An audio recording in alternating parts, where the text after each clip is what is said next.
오늘 본문인 요한복음 4장은 예수님께서 갈릴리로 내려가시는 중에 사마리아 땅을 거쳐가시면서 그 땅에서 행하셨던 일들, 일어났던 일들에 대해서 살펴볼 수 있습니다. 특히 오늘 본문인 이 너무나 유명한 본문 사마리아 여인에 대해서 그 말씀의 의미를 우리가 한번 살펴보고자 합니다. 우리가 먼저 사마리아에 대해서 좀 아셨으면 합니다. 이스라엘이 남과 북으로 나눠진 사건, 그 후에 아수르에서 북이스라엘을 쳐서 멸망을 시킵니다. 이때 아수르는 자국민을 사마리아로 강제로 이주시키는데요. 그때 혼혈 정책을 통해서 이스라엘 백성들의 민족의 순수성을 유지하지 못하게 만듭니다. 그래서 이러한 이유 때문에 남아있던 남유다 백성들, 유대인들은 사마리아인들을 이방인 취급했고 같은 민족이었지만 더럽혀진 핏줄로 여겼습니다. 그리고 그들을 경멸했습니다. 심지어 다른 지역의 사람들, 다른 이방인들보다 더러운 존재로 여겼습니다. 그런데 이런 상황에 예수님께서 사마리아 땅을 지나서 가시려고 합니다. 1, 2절을 보시면 예수님께서 이 사마리아 지역으로 나아가게 된 이유를 말해줍니다. 예수께서 제자를 삼고 세례를 베푸시는 것이 요한보다 많다. 이 세례 요한보다 많다 하는 이 말을 바리새인들이 들은 줄을 주께서 아신지라. 예수께서 친히 세례를 베푸신 것이 아니오 제자들이 베푼 것이라. 예수님께서 당대의 슈퍼스타였던 세례 요한을 넘어서 더욱 많은 관심을 끌게 되었습니다. 이것이 바리새인들에게 소식이 흘려 들어갔습니다. 그리고 또 한 번 바리새인들의 이목을 집중시켰던 사건이 있는데요. 2장에 등장하는 성전 정화 사건입니다. 이런 사건들 때문에 예수님께 쏠린 이 바리새인들의 집중과 싸움을 피하시기 위하여 유대 땅을 떠나서 이제 갈릴리로 이동해 가시는 상황이었습니다. 남쪽 유대 땅에서 북쪽 유대 땅 갈릴리로 넘어가기 위해서는 사마리아 땅을 통과해서 가는 것이 가장 가까운 길이었습니다.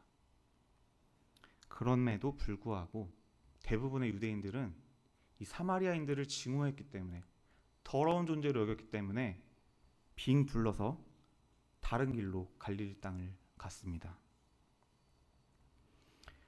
그런데 우리 예수님은 그 길조차 그냥 가시지 않았습니다. 유대인들이 사마리아인들을 대하는 그 태도와 상황들을 너무나도 잘 아시면서도 예수님은 반드시 사마리아를 거쳐서 가야겠다고 하십니다. 그래서 예수님께서 일행들과 함께 이제 수가라는 동네에 들어가십니다. 바리새인들이 문제 삼을 수 있는 상황을 굳이 만들어 가십니다. 뒤따르던 제자들에게는 이 모습이 어찌 보면 고집불통 스승의 모습이었을 것입니다. 그냥 지나갈 수 있는 이 모습, 유대 백성들이 사마리아인들을 거절하는 것과 같이 이 길을 지나가면서 훗날 유대 백성들이 예수님을 거절하고 대적하는 모습을 투영하고 있습니다. 그리고 복음은 입맛대로 띄엄띄엄 전파되는 것이 아니라 사도행전 1장 8절의 말씀과 같이 오직 성령이 너희에게 임하시면 너희가 권능을 받고 예루살렘과 온 유대와 사마리아와 땅 끝까지 이르러 내 증인이 되시리라. 이 복음 전파의 말씀, 그 기초를 놓으셨습니다. 예수 그리스도께서 이 땅에 오신 이유와 목적을 위하여 예수님께서 직접 한 발 한 발 걸음을 옮기셨습니다. 그렇게 예수님께서 제자들과 함께 수가라 하는 동네에 이르신 겁니다. 제자들도 정말 대단합니다. 먹을 것을 사러 그 동네에 먼저 들어갔습니다.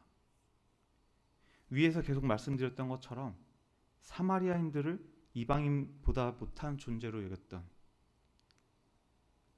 유대인들인데 제자들도 예수님과 함께 먼저 그 땅을 들어갔습니다. 제자들이 떠나고 나서, 먹을 것을 사러 떠나고 나서 우물 곁에 앉아 있을 때에 이제 어떤 한 여인이 우물가로 나아오지요. 예수님의 옆에 있는 우물로 가야만 하는 이 여인도 놀랐을 것입니다. 해가 쨍쨍해서 너무 더워서 아무도 나오지 않는 그 정오 시간에 얼른 다른 이들과 마주치지 않고 얼른 물을 길러 집으로 들어가야겠다는 생각에, 그런 상황에서 동네에서 보지 못했던, 못 보던 사람이, 심지어 유대인이 우물 옆에 앉아 갈 생각을 안 하고 있습니다. 얼마나 당황스럽겠습니까? 그래서 얼른 물을 뜨고 집으로 가자는 생각에 우물로 다가갔는데 예수님께서 말을 거십니다. 물을 좀 주세요. 이런 예수님의 요청에 대해서 9절을 보면 사마리아 여인의 대답이 나오죠. 사마리아 사람과는 상종치 않은 유대인이 왜 사마리아인인 나에게 물을 달라고 하십니까? 이런 상황 속에서 예수님이 뭐라고 하시죠? 내가 만일 하나님의 선물과 또 내게 물을 좀 달라 하는 이가 누구인 줄 알면 그렇게 얘기 안 할 텐데. 물론 말투는 이렇지 않으셨겠죠. 그러나 이 여인은 아직까지 예수님에 대해서 잘 모릅니다. 11절과 12절을 보시면 이 여인이 예수님에 대해서 이제 흥미를 가지고 궁금해합니다. 생수를 줄 수 있으면 자신이 그 생수를 마시면 되는 거 아닙니까? 자신의 목마름을 자신이 채우면 되는 거 아닙니까?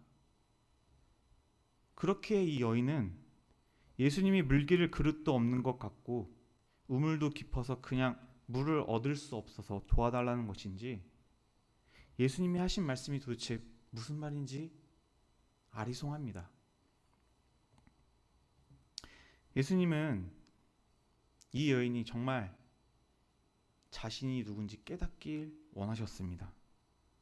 그녀가 하나님이 주시는 구원의 선물을 받기 원하셔서 이런 대답을 했던 것입니다.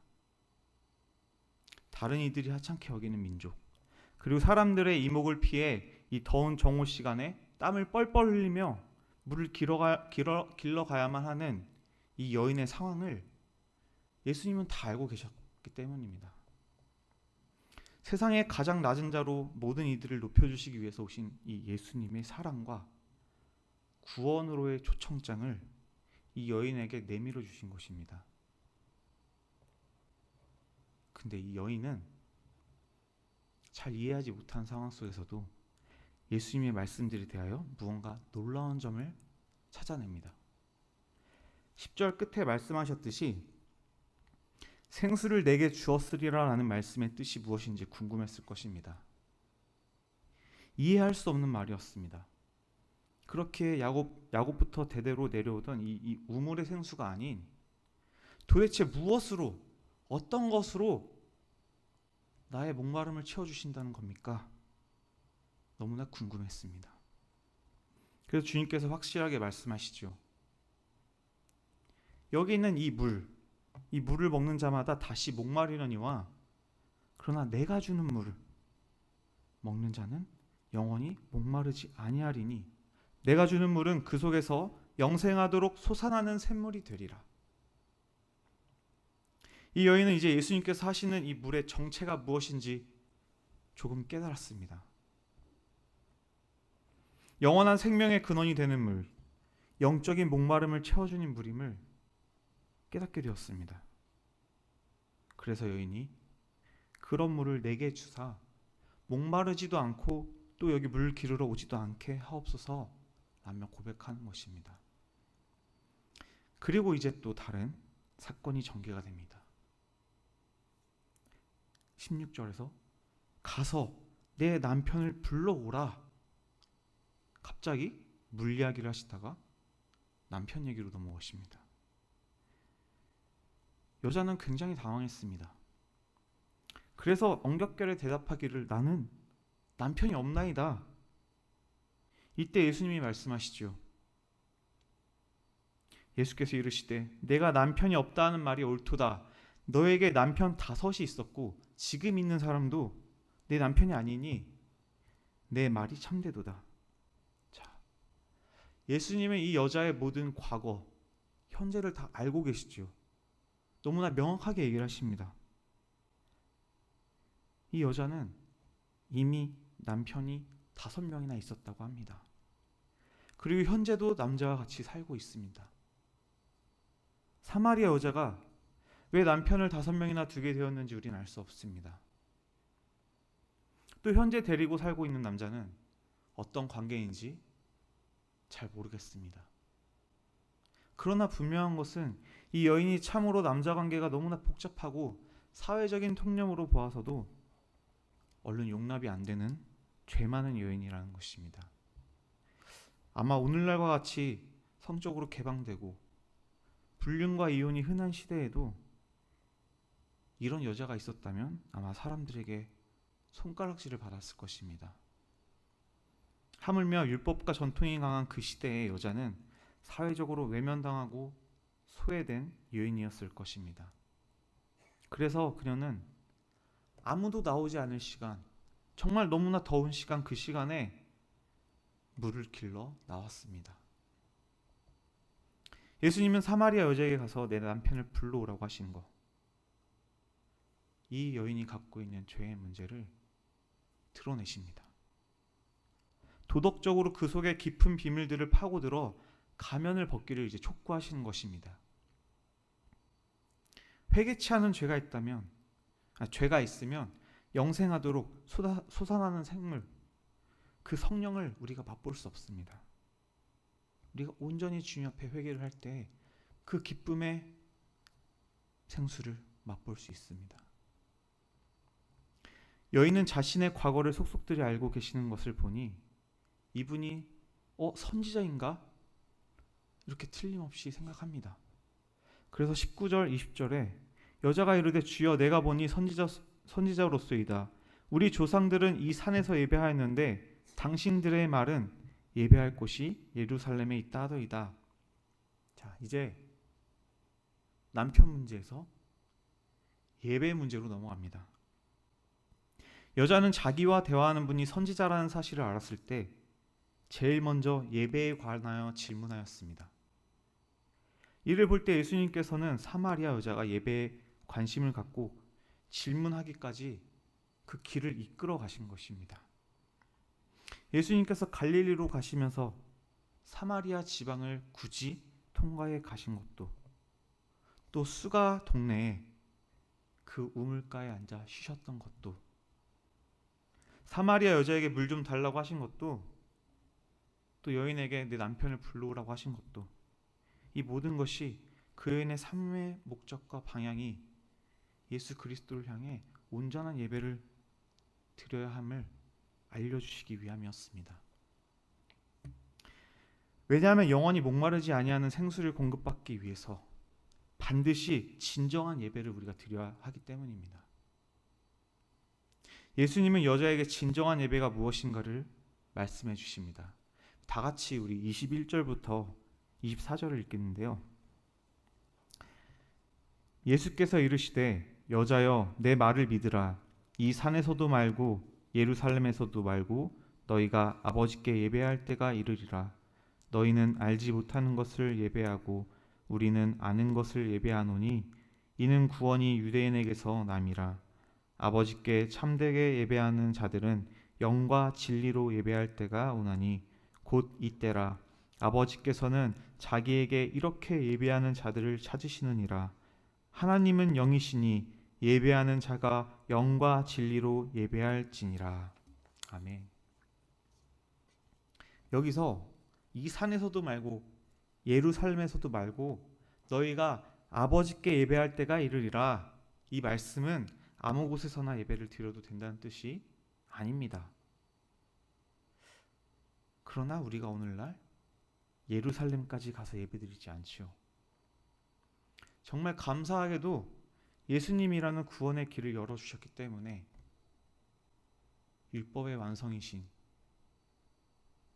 모든 것을 이루신 주님이 오셨기 때문에 우리가 그분과 함께 있고 내가 있는 자리, 내 모든 삶의 시간 속에 예배를 드릴 수 있는 힘과 기쁨을 주셨습니다. 바울은 로마서 12장을 통해서 이런 말씀을 합니다. 그러므로 형제들아, 내가 하나님의 모든 자비하심으로 너희를 권하노니 너희 몸을 하나님이 기뻐하시는 거룩한 산 제물로 드리라. 이는 너희가 드릴 영적 예배니라. 우리가 반드시 명심하고 지켜야 할 것이 있으니 이는 바로 영과 진리로 예배를 드리는 것입니다. 영과 진리로 드리는 예배란 무엇입니까? 영적인 예배, 진리의 말씀이 서 있는 예배여야 합니다. 우리의 삶 전체가 하나님께 드리는 거룩한 산 제물이 되어야 하고, 하나님께서 무엇을 말씀하시는지 우리가 귀를 기울이며 깨달을 수 있어야 합니다. 이렇게 예수님과의 만남을 통해 이 여인은 예수께서 직접 그리스도이심을 알려주시고 만나주시는 귀중한 순간을 함께하게 합니다. 이후 말씀을 계속해서 읽어보시면, 이 뒤 끝까지 읽어보시면 예수님께서 전하신 복음을 통하여 이 여인이 이제 동네로 나아가 만나는 모든 이들에게 자신에게 일어난 일들을 알리며 참 구원자가 이 땅 가운데 오셨음을 선포합니다. 또한 예수님은 제자들에게도 나아가 복음을 듣고 깨달은 영혼들을 추수해 오라고 하십니다. 이에 많은 사마리아인들이 예수님을 믿게 됩니다. 오늘 우리가 살펴본 본문의 내용 자체가 내용이 좀 방대합니다. 너무나 많이 들어본 본문이기에 우리가 별다른 감흥 없이 여길 수 있습니다. 그런데 성도 여러분, 우리는 이 말씀을 들으면서 이 여인의 모습이 얼마나 대단한 것인지 다시 한번 보셨으면 합니다.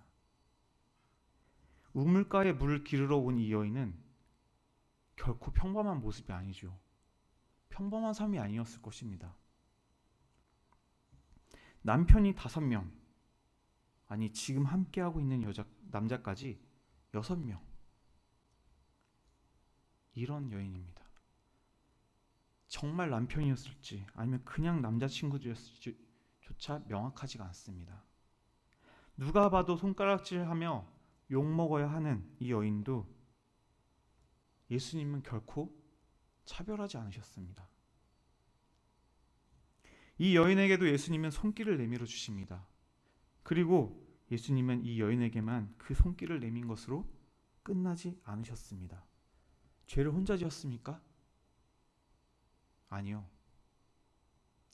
그 남자들, 그 6명의 남자들 어디 있습니까?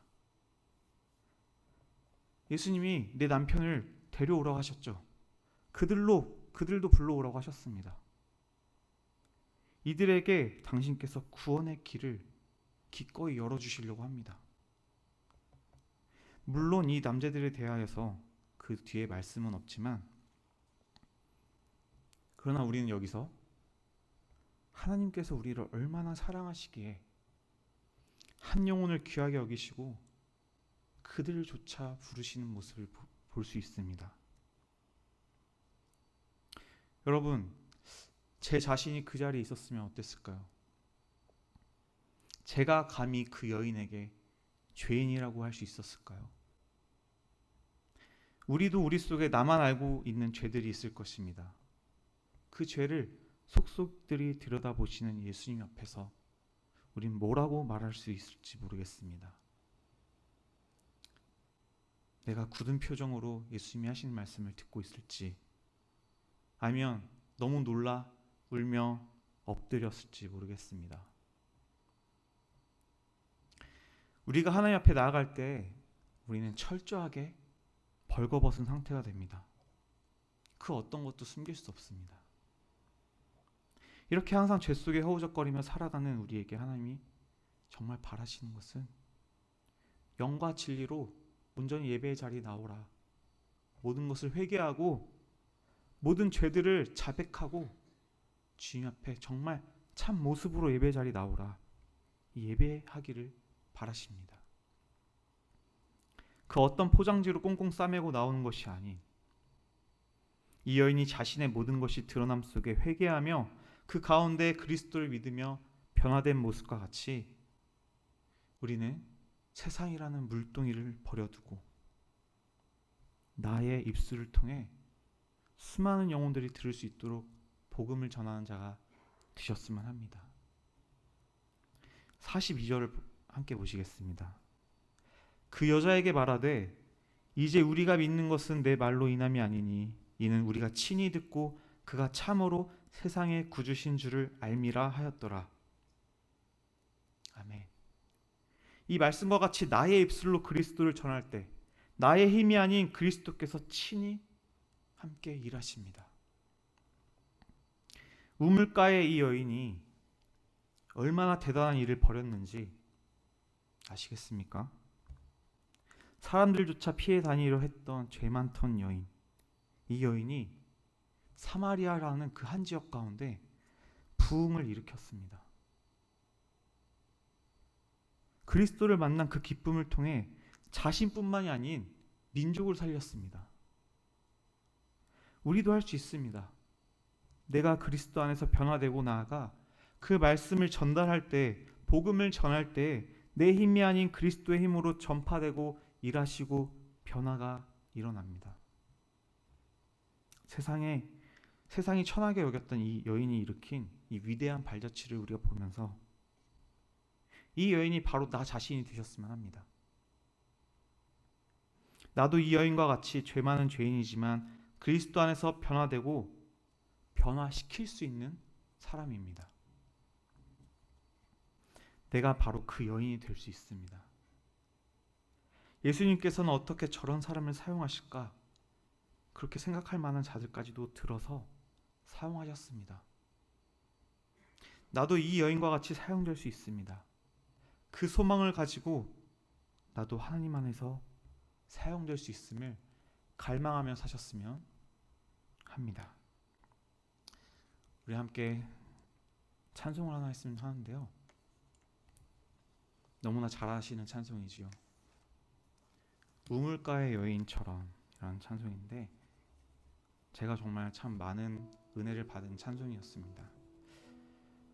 우리 가사의 고백을 함께 하시며 하나님이 사용하신 이 여인의 발자취, 이 여인 그냥 수많은 남자들을 만나고 끝나는 것이 아니라 그냥 예수님이 물 한 잔 달라고 해서 끝나는 것이 아니라 이 여인을 통하여서 그 뒤에 이루어진 일들, 자신이 만난 예수님을 나아가서 전하고 온 지역을 변화시키며 수많은 그리스도인들을 만들어냈던 일들, 그 일들을 보셨으면 합니다. 우리 초점은 거기에 맞춰줘야 합니다. 참 예배를 드리며 나아갈 때 하나님이 우리의 예배를 기뻐하시고 우리 한 사람 한 사람을 귀중하게 사용하시기 위해 준비하고 계십니다.